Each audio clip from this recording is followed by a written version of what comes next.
Voltamos nesse volcão. Que socorro. Bolsa.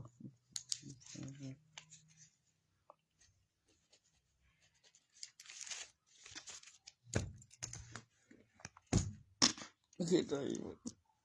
Já conheci aí, mano.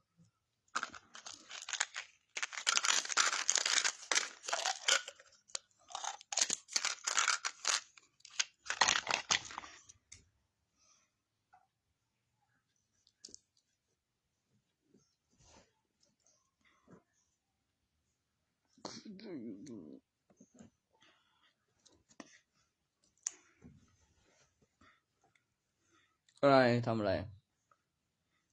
เสียงไม่สีแดงบอกไม่ใช่คนเดิมของใครของฟิล์มใช่มันมีหลายคนกว่าเดิมไม่กูกำลังนินทาบอบอได้มีคล้ายกัน1 คน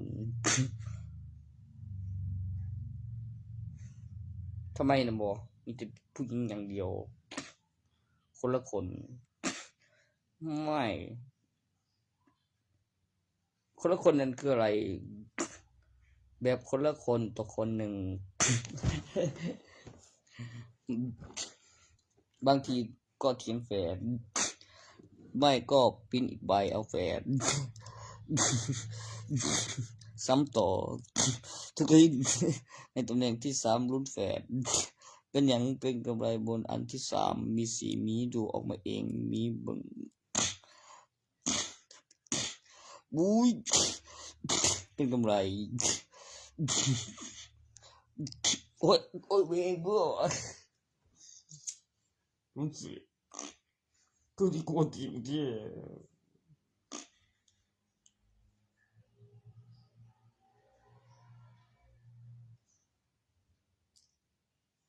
ไม่ก็ต้องเอาเอง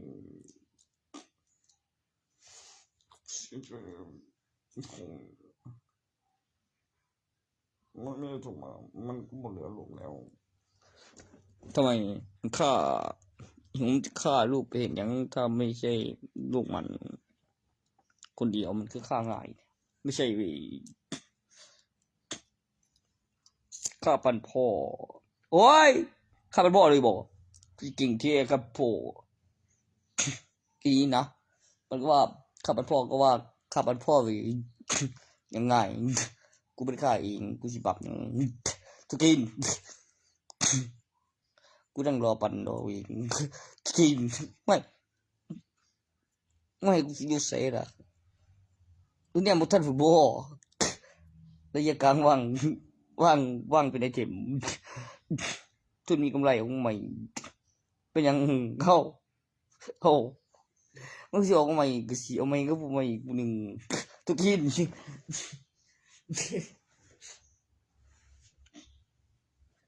ว่ามันก็เป็นผู้เก่าแล้วโง่โมตีนกูมานานโอ้ยดีใช่ไหมบอกกาปั้นเสียมตอนไหนวะไม่ได้กาปั้นเสียมหน้าเมื่อเด็กขาลูก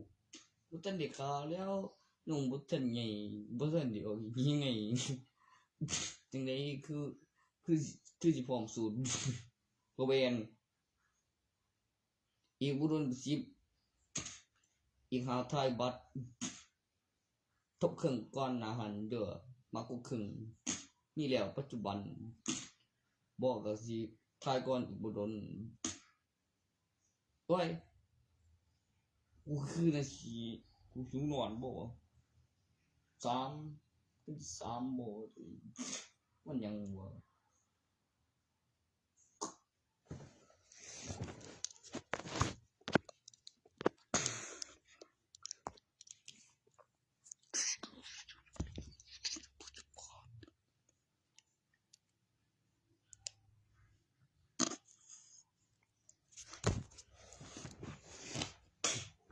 มีหัวบอกว่าบ่รู้ซ้ำไม่ใหญ่ถ่วงพอกระเด็นออกเมื่อเหือนจำบ่ได้ มึงช่วงไหนบ่ต้องมีคนบอกไว้มองทันจำได้บอกกับสาวติดขี่มอไซค์ลอยหนี่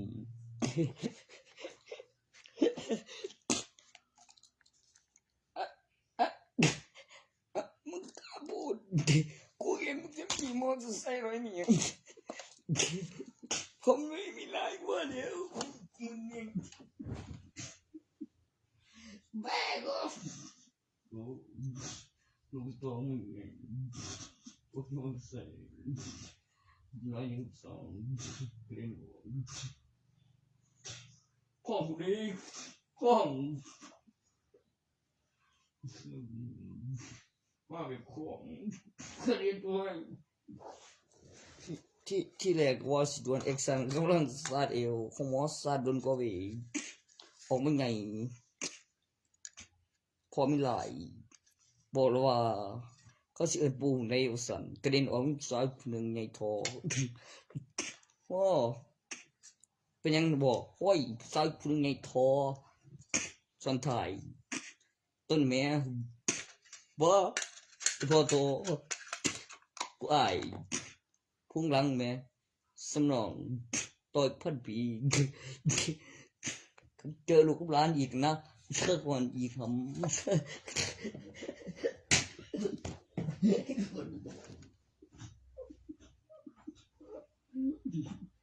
แม่บอก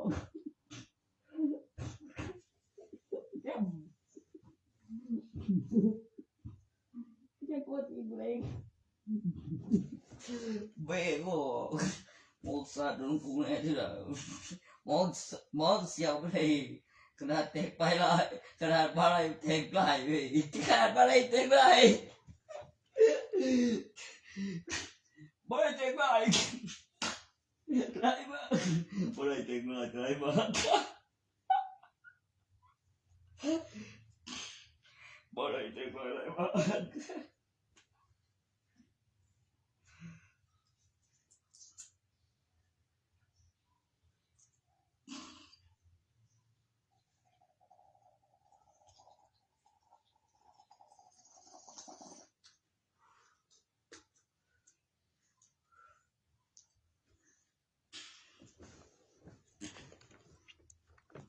เดี๋ยวกับตอนตัดไปตัวกันนะเอาบริดี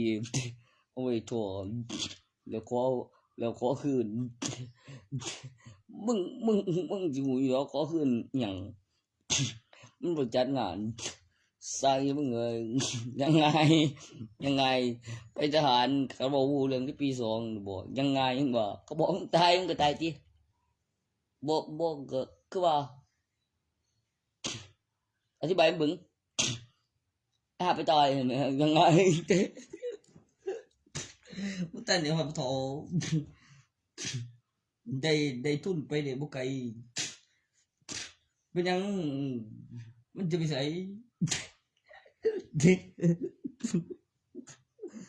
บ้าเกินไป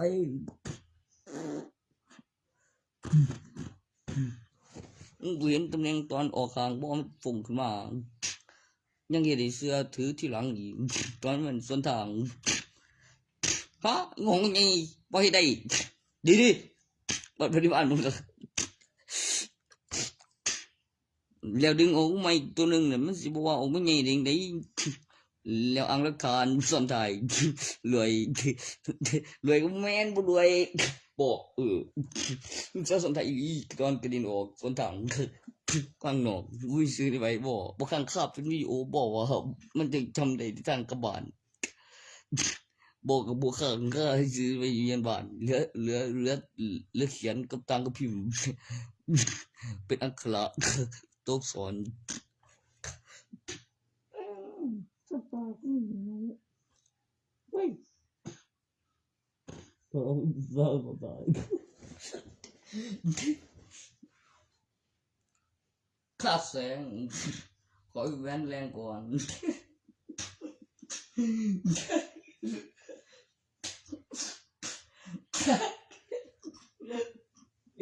ตาย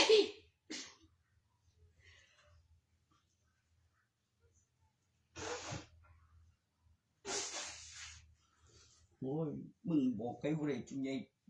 ไปบ่ได้แตกหลายมึงมันหยังขึ้นเดียวบ่ได้บอกไผยังไงไปปักมาแล้วจังไงใกล้ตายตายพ่อแม่แล้วเป็นเฒ่าตอนเป็นเฒ่าแล้วก็ตายดีแล้วมีพิการพองานแล้วก็เถียงแล้วกำลังสิถามถึงพยานในใบทะเบียนบ้านผัวกับเมียจัดบุกเขาโซเด็ดบอกสวนทางก็เจอเอกสารก็สิเอาคืนแต่มันจะเอาออกมา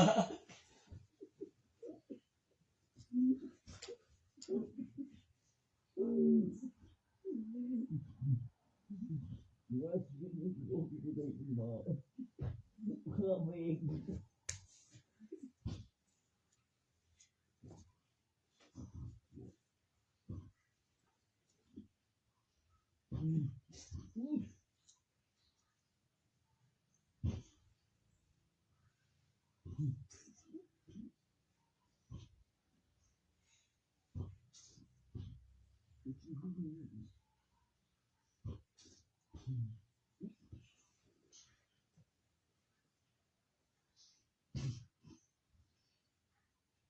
โอ้ย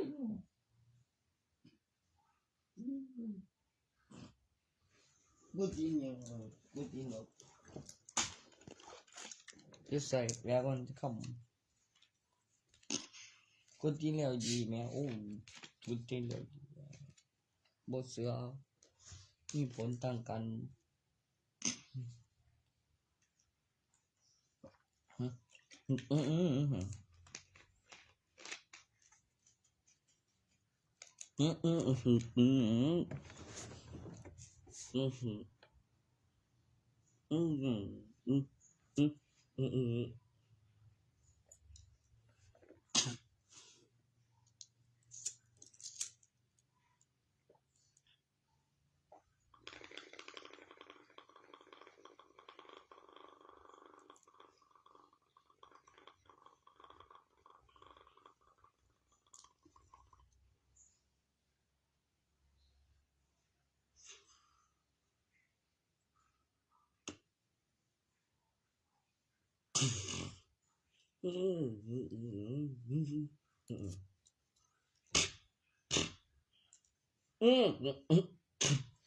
ดี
โอ้ยคือดึกเลยเมียงมักติ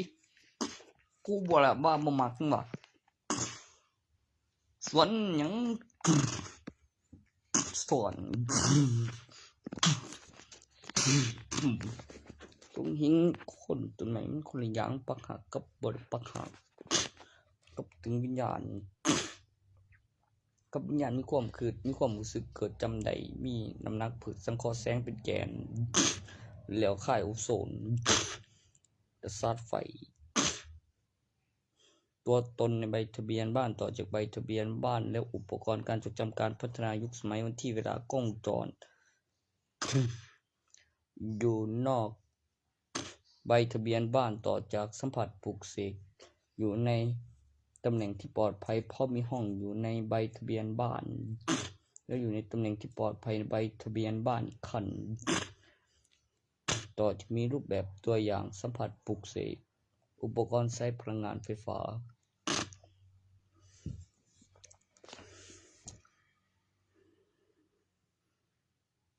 นี่ออกจากตัวอย่างของสิ่งที่เป็นตัวตนของใบทะเบียนบ้านแรงดันวิญญาณน้ำหนักฟื้นคืนชีพรูปแบบโปรแกรมการทำงานที่ใช้งานได้จริงเก็บหลักฐานตำแหน่งที่ปลอดภัยในใบทะเบียนบ้านอีกคันแล้วข้างในยังหายใจวิญญาณยังอยู่ในร่างน้ำหนัก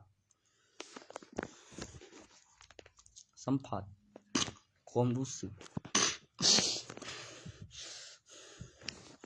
หัวใจยังเต้นอยู่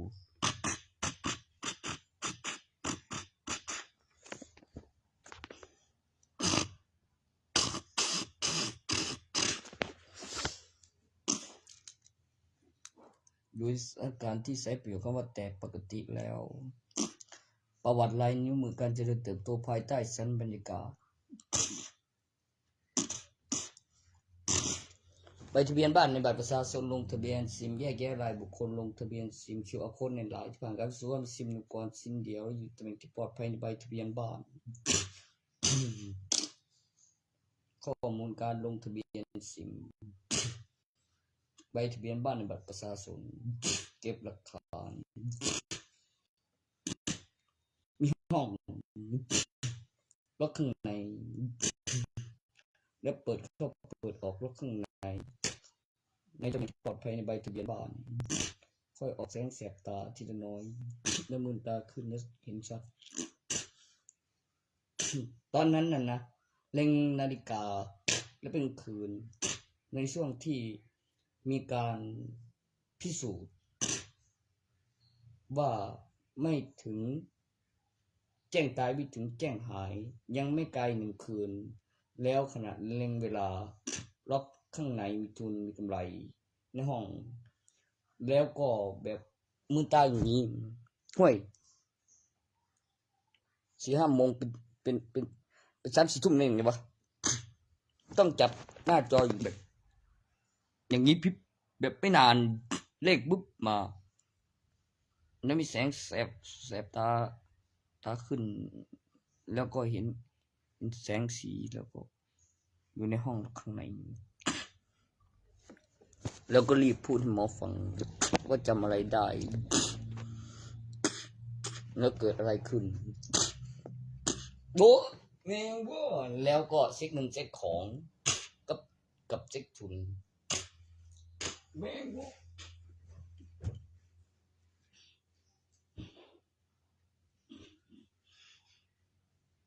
บ่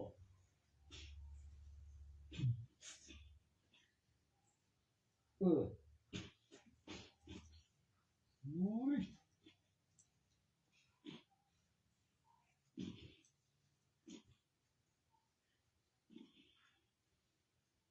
จุดยืนและคืนชีพออโต้อัตโนมัติปลุกเสกพิเศษอีกขั้นหนึ่งได้อยู่ตำแหน่งที่ปลอดภัยในใบทะเบียนบ้านคันมีห้องต่อจาก1 วินาทีแล้วเป็นวินาทีที่2ในการซิงค์ข้อมูลโดยอัตโนมัติการเคลื่อนที่คำอธิบายของความเชื่อเช็คร่างกายน้ำหนักแล้วก็อธิบายความรู้สึกสัมผัส เติมไฟพลังงานทดแทนเสียบปลั๊กโดยไม่เสียบเล่นเฉยๆเพื่อไม่ให้สิ้นเปลือง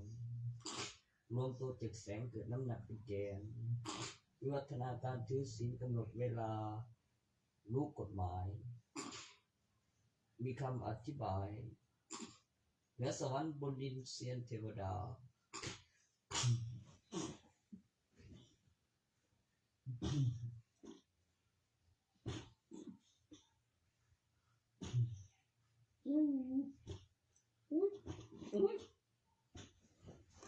วับสโลกัน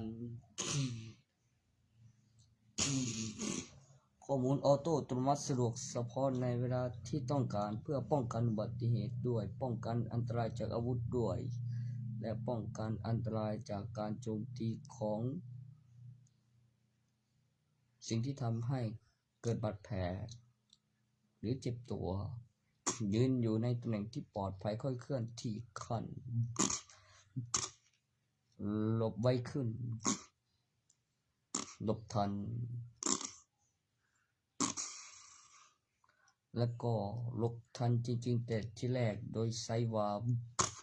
ข้อมูลพยานสวนคืนเอากำไรสวนไวกว่าตั้งรับในรูปแบบป้องกันตัวพร้อมโจมตี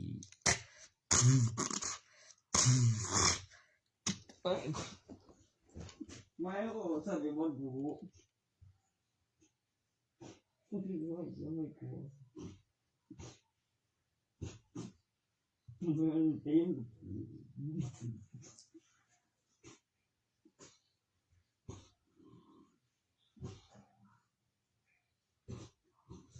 เป็นขบวนท่าแอคชั่นวับโซโลการประกอบคำอธิบายของข้อมูลการซิงค์และการเคลื่อนที่ความเสื่อมของปฏิทินซิงค์ข้อมูลโดยอัตโนมัติและก็เปิดใช้วิชาวับโซโลการอัตโนมัติอย่างสะดวกเฉพาะในเวลาที่ต้องการเพื่อป้องกันอันตรายป้องกันอุบัติเหตุป้องกันคนคิดร้ายจะทำอันตรายให้เจ็บหรือข้อมูลที่มีการเรียงแอคชั่นกับกล้องวงจรเป็นคำอธิบายเช่นก้าวพริบตาวับโซโลกัน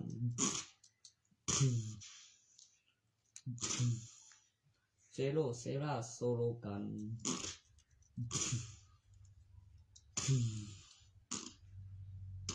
โซ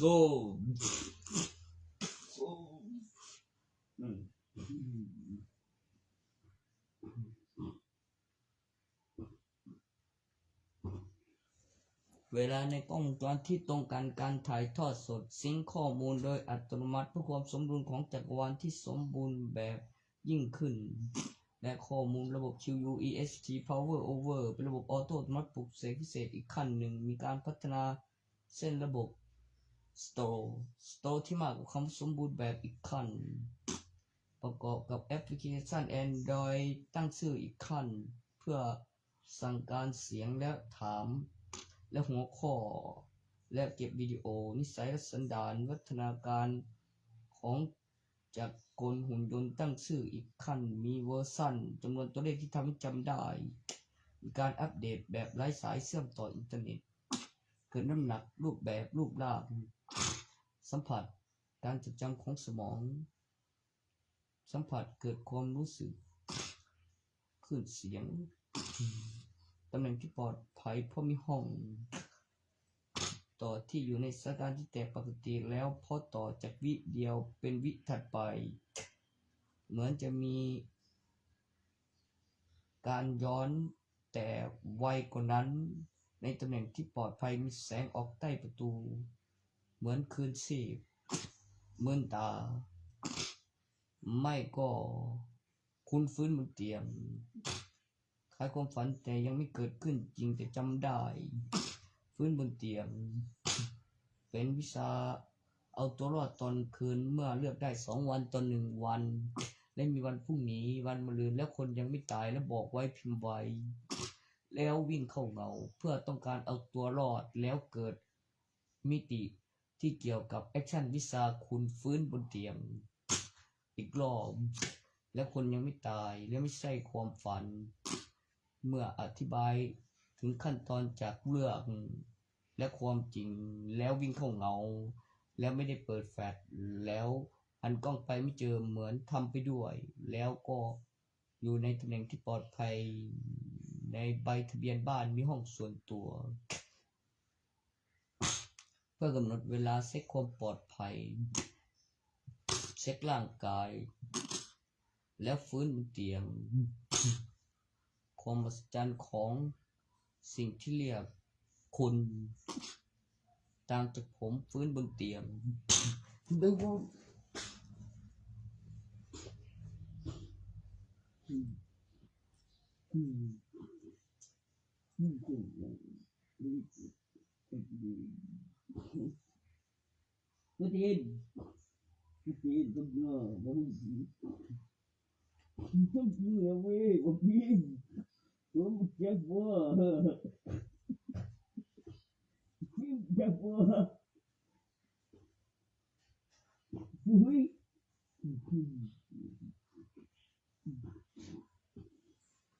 เป็นวิชาของ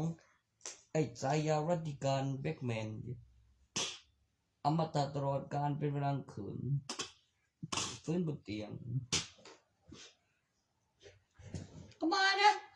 มา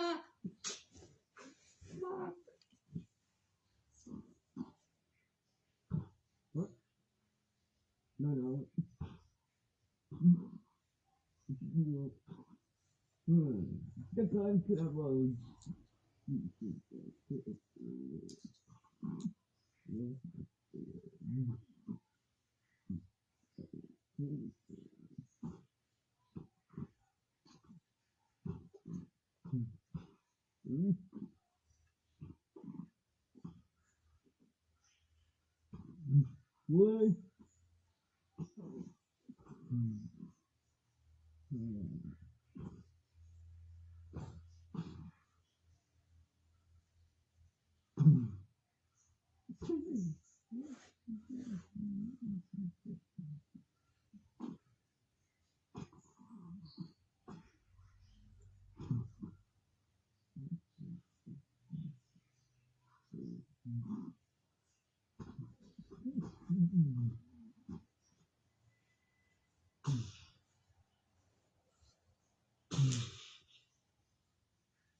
ไม่รับบอกค่ะนะยังไงนะเดี๋ยวรับเนี่ย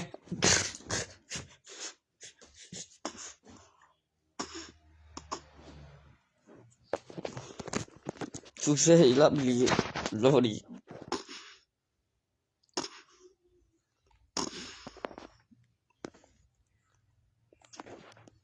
ôi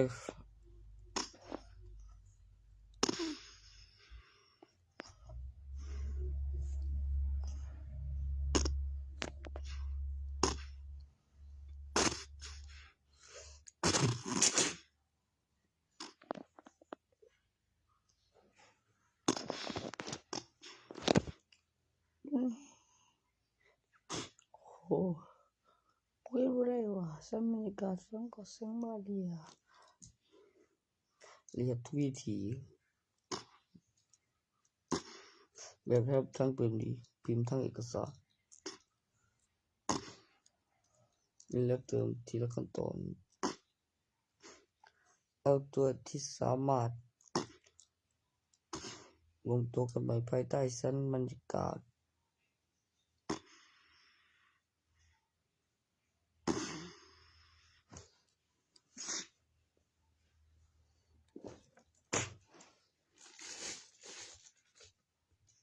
กูว่าถึงรวมตัวกันใหม่ภายใต้ชั้นบรรยากาศกูหวังถึงตอนนี้รู้มาความไม่เจออะไรอยากเจอ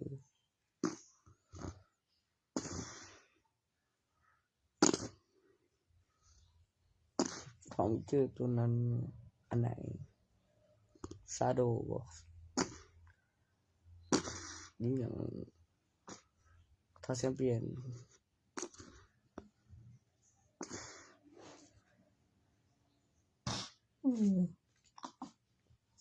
ซาโดดูตัวอะไรดูซาโดมันเป็นต่างจากโซนิกตรงที่สีดำสีแดงเป็นสีตัดเป็นตัวที่โดนแส่แล้วฟื้นแล้วก็ฟื้นขึ้นมาต่อจากวินั้นคือกลับไปเกี่ยวบัดเหตุหลังจากแส่แล้วฟื้นแล้วฟื้นเลยบอกหลังจากเก็บบินใบเสร็จคู่มือคำอธิบายคำแนะนำโดย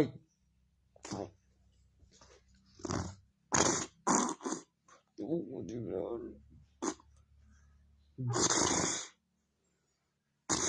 อ้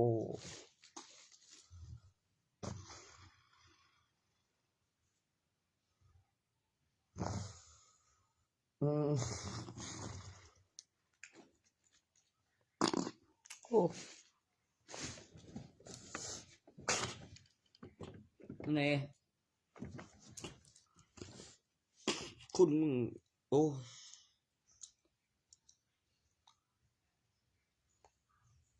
คือได้วะแบทแมนบอก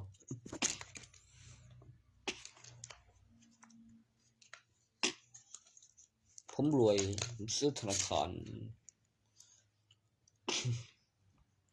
ตอนที่กูซุปเปอร์แมนเอากลับมาได้บนถอนอากาศจ็อกเกอร์ก็ตามเจ้าซูเปอร์จ็อกเกอร์คอเตอร์เขาแบบพอยแบงต่อจากซูเปอร์แมนมันจะเจอซูเปอร์จ็อกเกอร์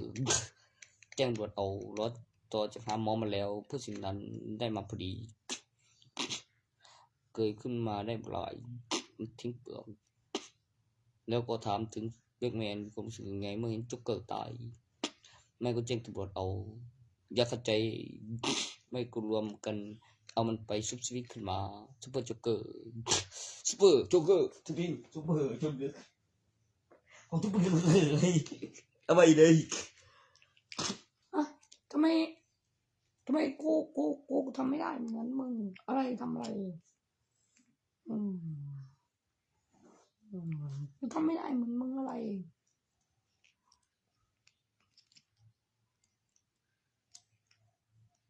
วะมึงทำไม่ได้เหมือนกูใส่ถุงยางหรอวะกับกูกินดอกจาคุมกับมีงัวแม่ตัวอย่างให้เบิ่งกับมันท้องใหญ่มันมีเขาขึ้นมาเพราะเป็นประโยคภาษาแล้วเก็บฐานเป็นวิดีโอการปลุกเสกเพราะมันท้องใหญ่ตัวแม่เลยมีเขาไม่ลูกติดตอนนั้นมีคนเป็นพยานแล้วคิดดูก่อนแล้วก็อยู่ในงานนามันจะมีอะไรสักอย่างมีเสียงแล้วก็คิดดูก่อนแล้วก็เหมือนเห็นส่วนผู้หญิงกับผู้ชายต่างกันตรงที่ท้องใหญ่ผู้ชายคนใดมีลูกติดก็บอกท้องใหญ่ผู้หญิงมีลูกติดท้องใหญ่อยู่แล้วก็ตีกูเลยก็ตีกูเลยก็ตีวะล่ะ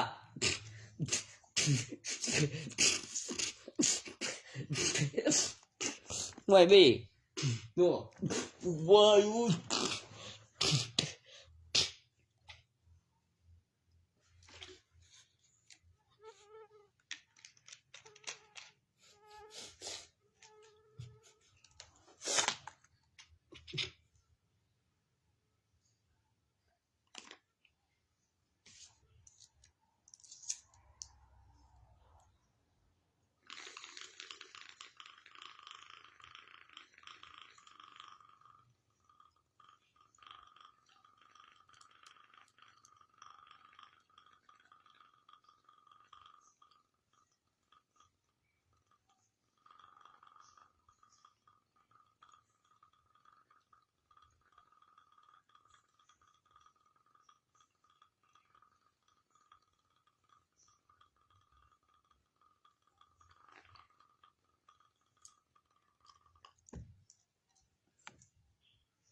บอกกับลูกมึงตีล่ะ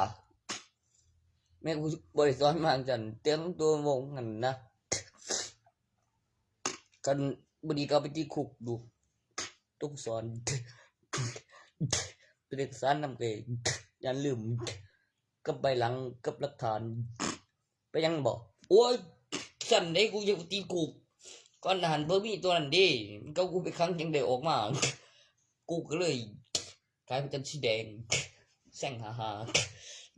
2567สุริยคราสดวงหน่อยบางดวงใหญ่บ่เห็นแสงป๊อบคืนหนึ่งมีมือเดียวจกอกควักหัวใจขยี้โซหลังทิ้งโตออกเจ้ามีเสือหลุดมาความเร็วแสงขนาดดวงหน่อยบางดวงใหญ่ป๊อบมือเดียว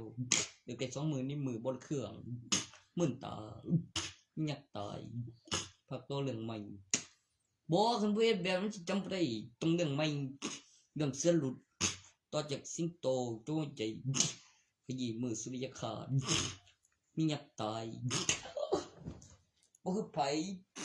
บ่ได้ฆ่าด้วยอาวุธฆ่าด้วยหยังใจอกของใจ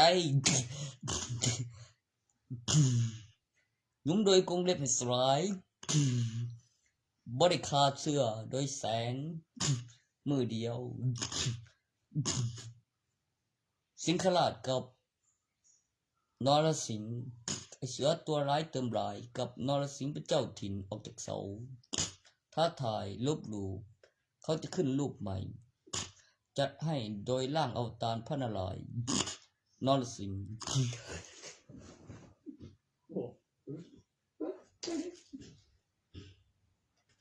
นรสิงห์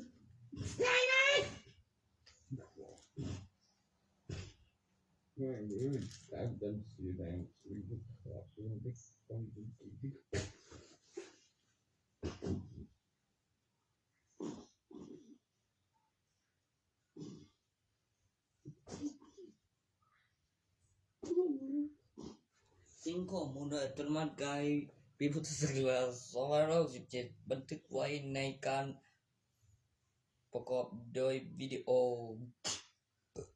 ข้อมูลโปรแกรมสิ่งหลักฐานวัตถุรูปแบบโลหะที่เหล็กดูดไม่ดูดนำไฟฟ้าขึ้นรูปแบบของมนุษย์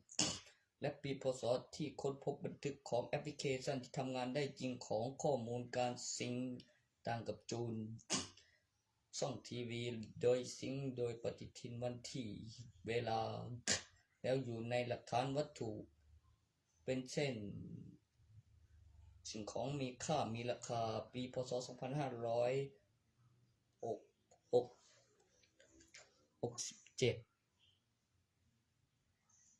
แล้วก็มีการถ่ายทอดสดถึงปัจจุบันและเวลาในกล้องวงจรที่ตรงกันคำอธิบายของเมื่อคิดกายไปแล้วกลับมาคิดดูแล้วเห็นเอฟเฟกต์วับสรุปกันก้าวพริบตามีพยานสวนคืนแยกล่างตอนย้อนไม่รู้ตัวมีพยานทำให้จำได้กลับไปคิดดูเห็นเอฟเฟกต์เวลาในกล้องวงจรที่ตรงกันการถ่ายทอดสดเรียงแอคชั่น แบบข้อมูลอยู่ในตำแหน่งที่ปลอดภัยค่อยเคลื่อนที่อีกขั้นไปแบบก้าวพริบตาสติง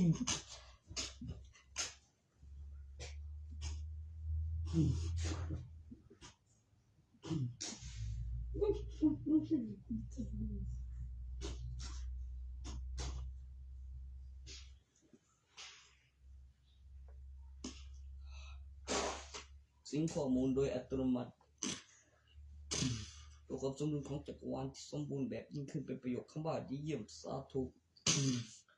สนามมหัศจรรย์ Amazing สิ่งวิเศษสิ่งที่กราบไหว้พระพุทธองค์ วัตถุมงคลที่ถือหรือครอบครองและสวมใส่เป็นเช่นไอเทมปลุกเสกขึ้นโดยเครื่องเงิน ถือศีลโดยการลงทุนบอกไว้โดยไม่ใช่คนโง่เพียงหนึ่งข้อและคนยังไม่ตาย จะได้ทุกข้ออยู่หรอกแต่คนเราไม่ได้โง่ เราไม่เล่งหลายเป็นการลงทุนบอกไว้หนึ่งข้อเป็นข้อแรกในการลงทุนถือศีลโดยไม่ใช่คนโง่มีความคิดและข้อมูลคำอธิบายของเรื่องก่อนจะได้มากกว่าเรื่องคือเก็บวิดีโอและบินแล้วก็หมายจุดแล้วเพื่อให้ได้มากขึ้นดีกว่ามีประโยชน์กว่าในความจริงและความปลอดภัยคือเลือกได้เก่าไม่บาปไม่มีโทษไม่มีความผิดขึ้นหัวข้อขึ้นแรงดันวิญญาณเร่งเครื่องหมายเท่ากับนอกเหนือจากเรื่องธรรมศาสตร์แล้วมีการตอบสนองโปรแกรมการทำงานเมื่อใส่คำถามเข้าไปกดเครื่องหมายเท่ากับแล้วก็เกิดความมหัศจรรย์ของกล้องจรแล้วเอฟเฟกต์ถ่ายทอดสดเวลาในกล้องจรที่ตรงกันทำได้จริงเรียงแอคชั่นรอสะดวกเฉพาะในเวลาที่ต้องการของพลังที่จะแสดงมีพยานย้อนแย่งร่างโตเดินตรงขนาดก้าวพริบตาตำแหน่งที่ปลอดภัยไม่เคลื่อนที่คันบททำให้ใครตกใจดอกไอ้พร้อม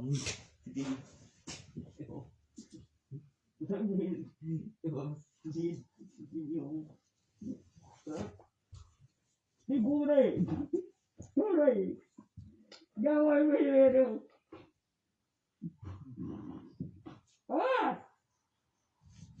สักครั้งไหนไม่จริง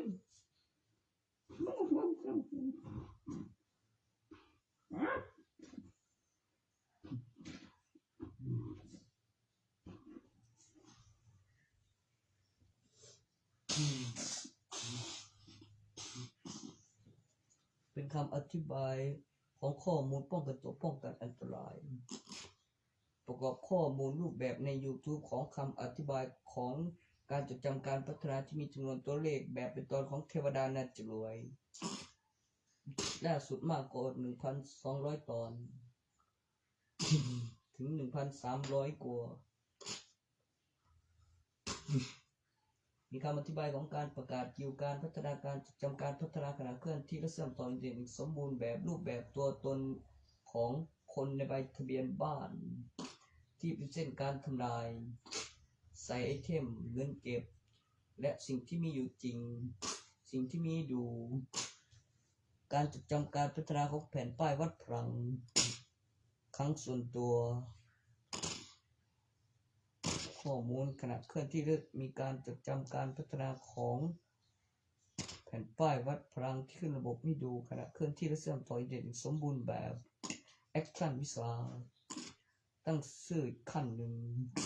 เก็บหลักฐานเพื่อแสดงกับพยานแล้วก็ข้อมูลที่เรียงไว้ในการที่การเป็นกรรมคิดดูเพื่อเห็นเอฟเฟกต์ที่ต้องให้อยู่ในตำแหน่งที่สะดวกเฉพาะในเวลาที่ต้องการโดยเป็นแอคชั่นที่ใช้แล้วเห็นความมหัศจรรย์จริงกับมีข้องจรในเวลาที่ตรงกันกับการถ่ายทอดสดณปัจจุบัน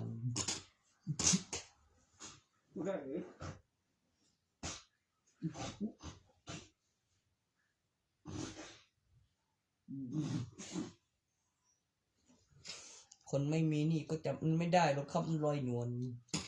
ส่วนใครคนใดที่มีอะไรติดค้างหรือ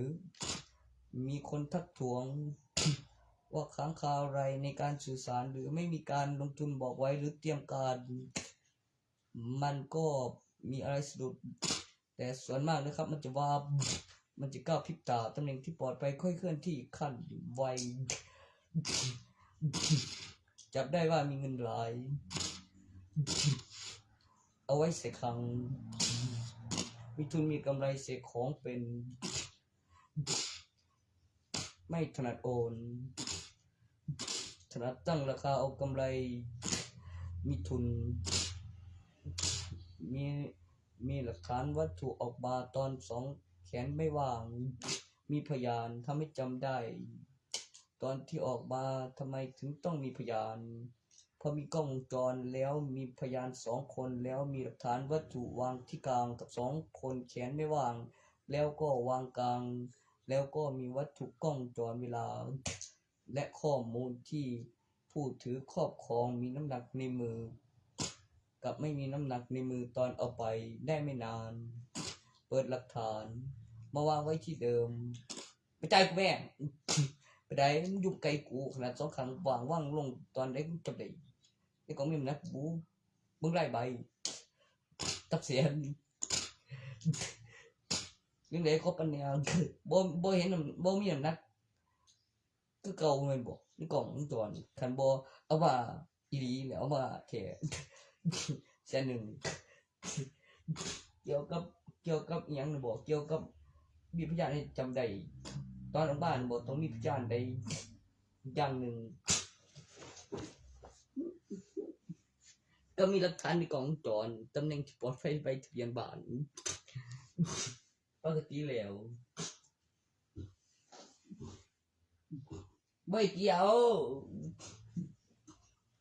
บ่เว้ย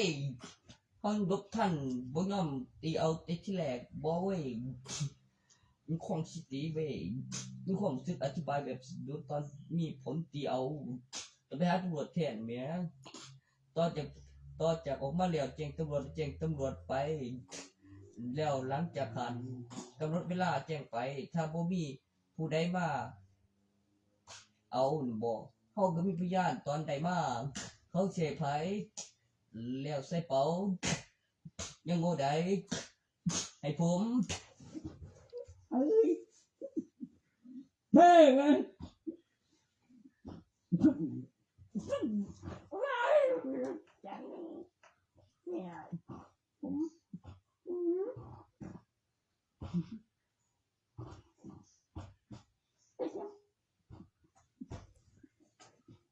แม่งก็ถือไปสร้างนั่นนะโอ้ยมันจะขวางจะขวางกิน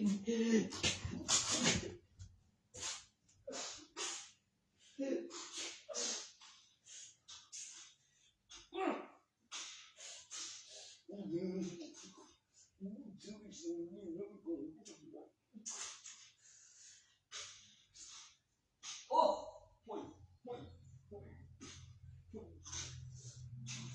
จังล่ะกับมีขวางโอ้ยยังอู่หรอไปเอาที่มีผล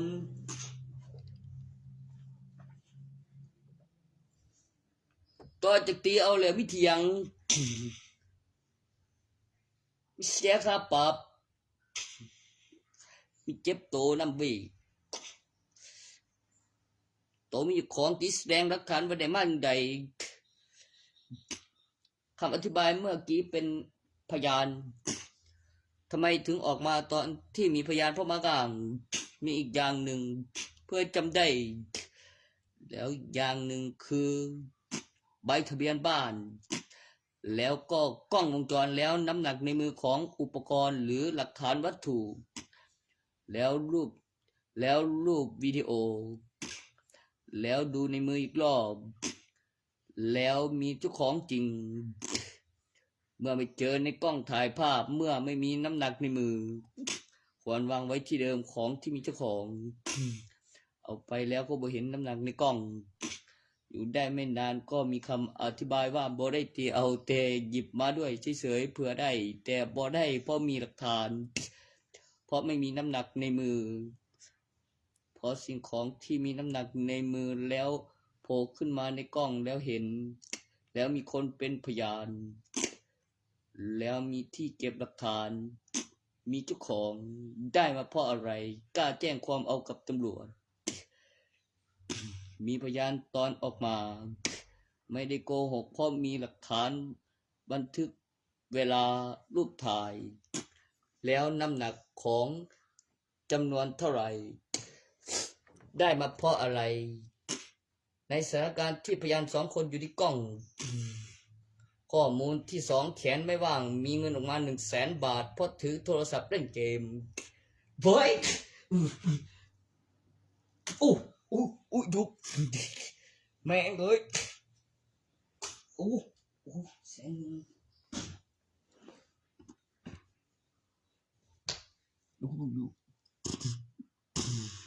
เฮ้ยของกู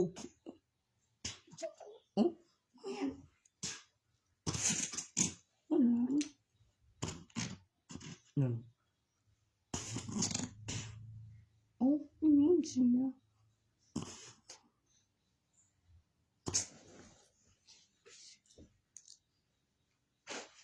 มันผีมันมีเจ้าของเกมอยู่บุกไก่พิจารณ์ตัวเสือกขึ้นมาเสือกมาอย่างนี้มันมองอยู่ในกล่อง2 คนกวนหวยดิ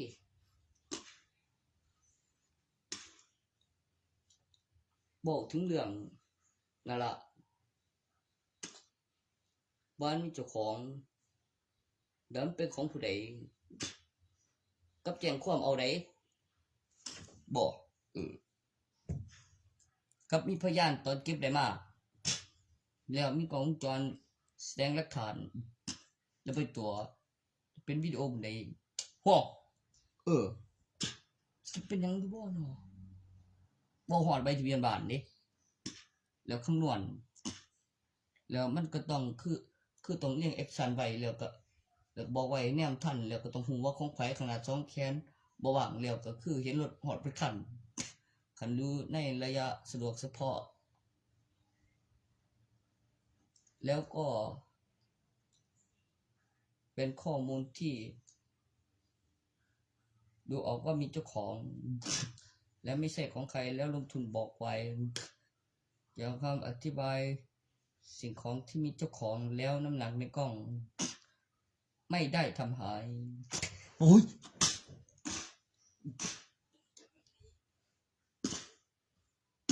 บอกโ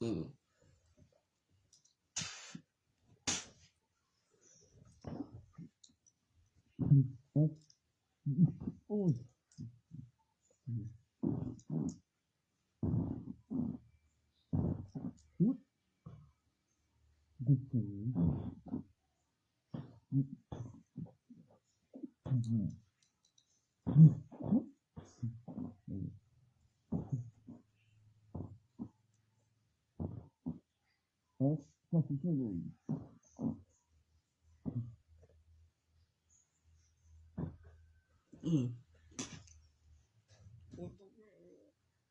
เฮ้ย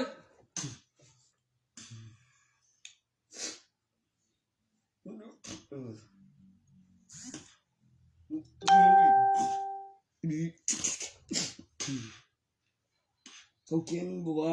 าแสงว่างลงอยู่บกไก่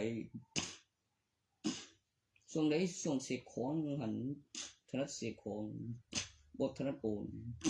เป็นยังคือโอนเงินบ่คือว่าโอนเปลี่ยนก็มีบินเอากำไรก็ตั้งราคาของผมใส่เงินสดกับ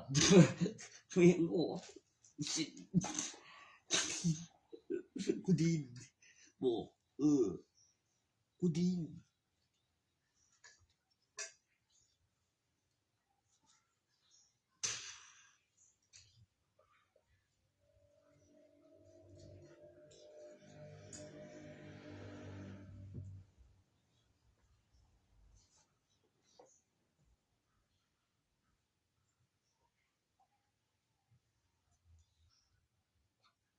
แต่ว่าที่บ่เคยเห็นตัวที่บ่มีน้ำหนักในกล่องจอนด้วยบ่กับกล่องถ่ายรูปตาเนี่ยเห็นไหมโอ้ยบ่จริงตัวนั้นก็บ่จริง ตอนว่าตัวจับได้มีน้ำหนักน่ะแม่บ่แม่นอยู่บ่นี่หนักเนาะบ่ในกล้องจรโอ้เงินแชมป์ว่ะกว่าอยู่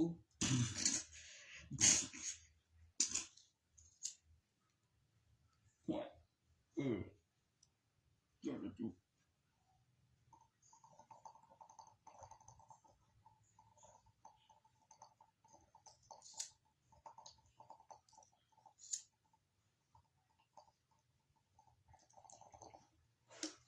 แม่นอยู่บ่แม่นอยู่100,000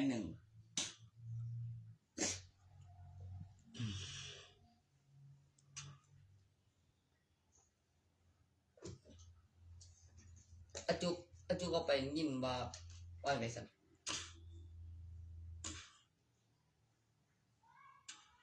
กูก็จะก็ว่าอาจุก็ไปยินว่าไงซั่นมันก็มีคนหูเก่ามันก็ทะลุกระแพงตัวอีเก่าบ่ได้เสียโอ้บ่ยิงถิ่มซื่อพี่พยานเลยห่วย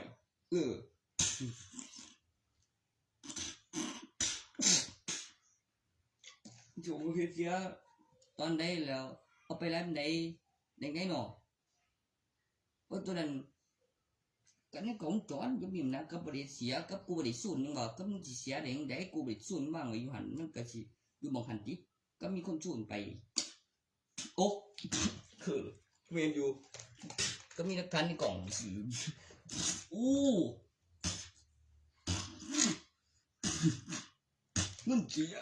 ยปวดเนี่ยปวดอย่างนี้เดี๋ยวขอ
ขนาดมือกูมันก็เช่นกูนับวิกแต่มันบ่ได้วางกันที่น่ะมันวางบ่ได้เสียน่ะแม่ทะลุกระแพงตัวอีเลยเป็นกระโดด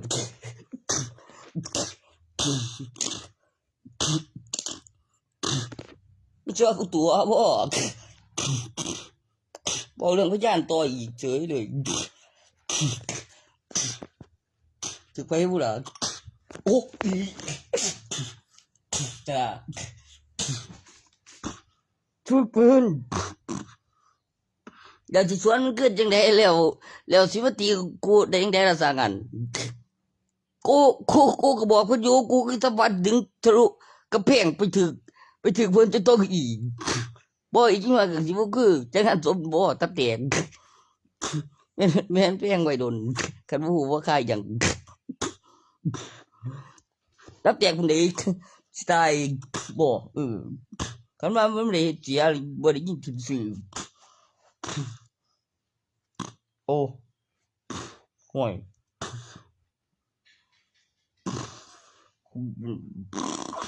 เจ้าไปคืนมันแนวใดแล้วสิสวนปืนคืนแนวใด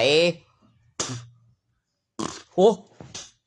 คันกระสุนมันมาเล็งๆนำกับโทรหาบ่ติดแหมโทรมาแล้วก็โทรถามแล้วปิดเครื่องน่ะมันยังมีเวลาเปิดเครื่องได้จังสิได้สวนคืนโตนี่ทะลุกำแพงมาถือจะตกอีไว้บ่ถือกูเด้ถือเพื่อนกู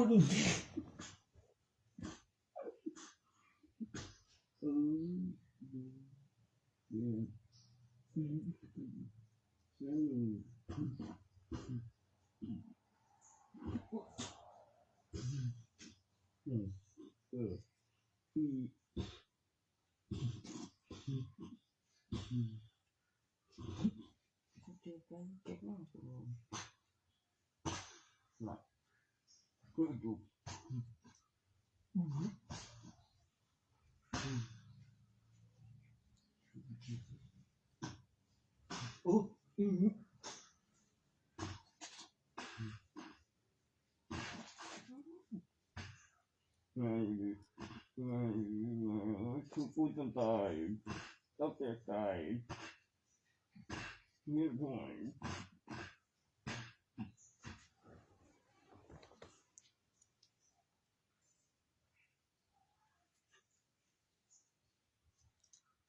ก็กูสูนเนาะก็ผู้สูนก็มันขยับเหลียวคันบ่สูนมันก็อยู่หม้องเก่ามันบ่ได้เสียบ่มันก็หยิบคืนได้บ่แม่งเอ้ยแต่กูบ่ได้สูนติล่ะกูผิดหยังบัดนี้จังสิมาเฮ็ดหยังกูถ้าแล้วบ่ได้อีหลีแล้วกระสุนไว้ใส่บัดนี้จังสิจะรู้เฮือนเขาก็แพงแล้วไปถึงจะโต๊ะเก้าอี้แรงนั้นโอ้ยกูโว้แบบคำอธิบายบ่ได้เสียเดี๋ยวก็ว่านี่กู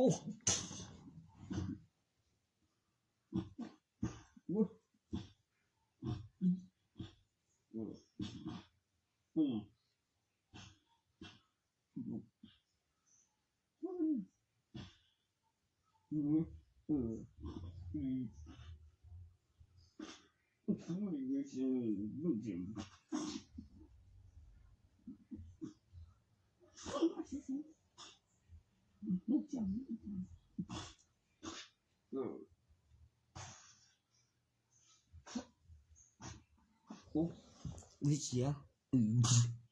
เสียบุระยังไปลบมาบ่อยเสียเอ้ยกูบ่ได้สูนอยู่หั่นบ่อย่างนั้นมือ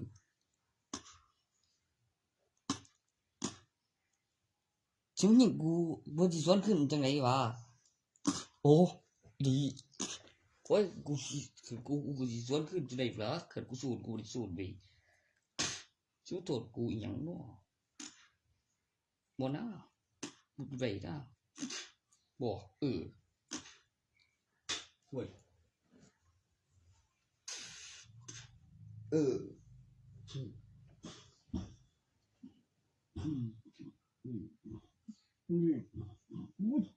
แกตาย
ครับ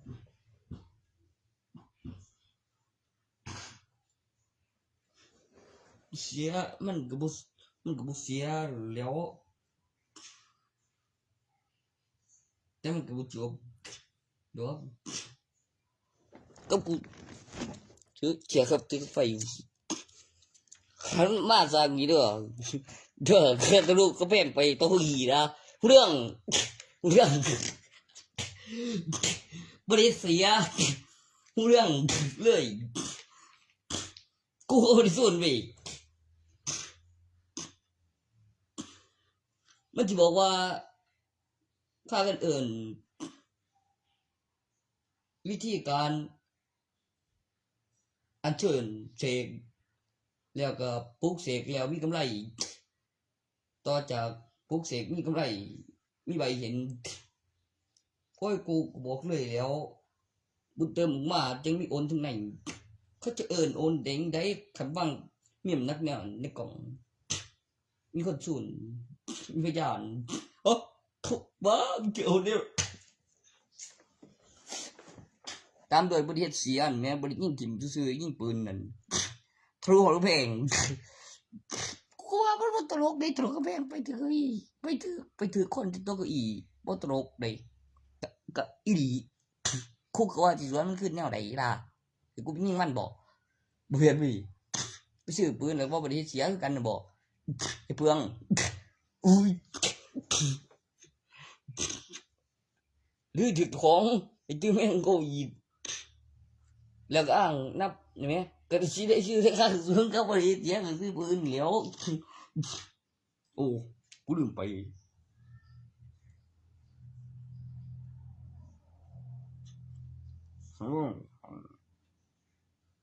มันถือว่ารักษาก่อนมีอยู่ของสองคนหนึ่งโอ้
กูห่วงเดี๋ยว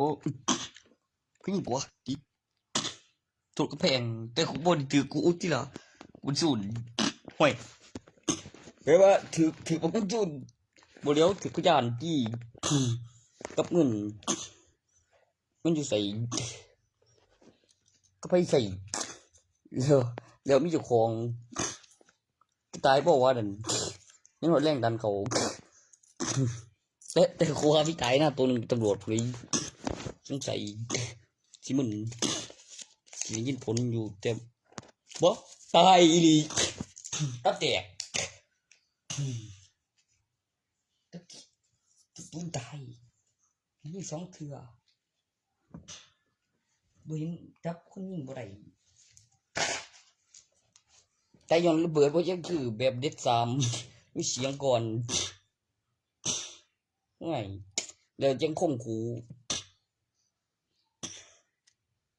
แล้วผมสเก็ตแล้วยังไม่ได้ละเอียดแบบ คือแตกถ้าได้แตกข้างในให้แตกนะแม่ให้กระจายให้สำรวจกับเสียงซาโดเสียงไปก่อนนะแม่แล้วบึบเลยเก็บเสียงโอ้ย่านอยู่เด้อด้านเฮ้ยพวกเขาสู้อยู่ด้านนั่นเจ๊กนี่เด้ตำรวจเด็ดตายมันนั่นกลัวตัวสุดท้ายได้บึบเลยก็พอเจอสักกันดีเล่นทางกันเหลือทั้งหนาทั้งหนาวเดี๋ยวใส่เครื่องไม้เดียนผ่าลูกเข็บได้กับปันฟิวออกเป็นเจ้าที่ตำรวจมาทางตันมีของทางก็ไปเข้ามาคือเห็นเล่นหนึ่งเอากับผู้หนึ่งกับผู้เก่าไปได้เดี๋ยวมีตาสกดผนึกเป็นบนไหว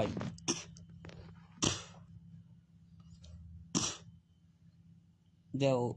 เราเป็นตำรวจไหมตายเลยเรียนอย่างเงี้ยแบบบุ๊บกูเข้าใจกูเข้าขึ้นได้หรือว่ากระโดดเรื่องเสียงไปก่อนเสียงชีเถื่อนเก็บเสียงกับสารเสียงออกนอกสันบรรยากาศก็มีแต่เสียงไปก่อนก็มี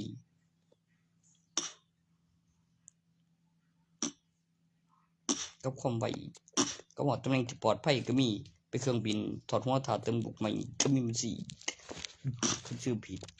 กับตรงใดยังสักอย่างกับเข้าออกแล้วบ่ออกก็บ่ได้คนยังบ่ตายได้ไปต่อแต่ในสร้างนั้นแม้คือซื่อบ่ผิดแล้วขึ้นเครื่องสแตนด์บายแล้วคนยังบ่ตายแล้วก็มีข่าวก็บ่ทันมีข่าวนะก็แบบคือชีวิตแบบก๊อกไปแม่นบ่มีหยังค้างคากันได้เครื่องบินลำนึงออกเข้าแล้วมีหม่องจอดแล้วมันจะมีเครื่องบินโอ้ยนับละเอียดแต่ทีละเม็ดแล้วกับเครื่องบินที่3แต่อันบางหันนะทันพจานกับคนยังบ่ตายกูซื่อๆบ่ผิดถอดหน่วยทาเติมหน่วยใหม่หรือมีเป็น4แล้วพลิกลงแล้วบินลาดตระเวนไปฮอดหม่องบินกลับมาตะเวนปลอดภัยถอดหน่วยกระสุนรอเติมหน่วยใหม่มีเป็น4ส่งออกนอกสันบรรยากาศ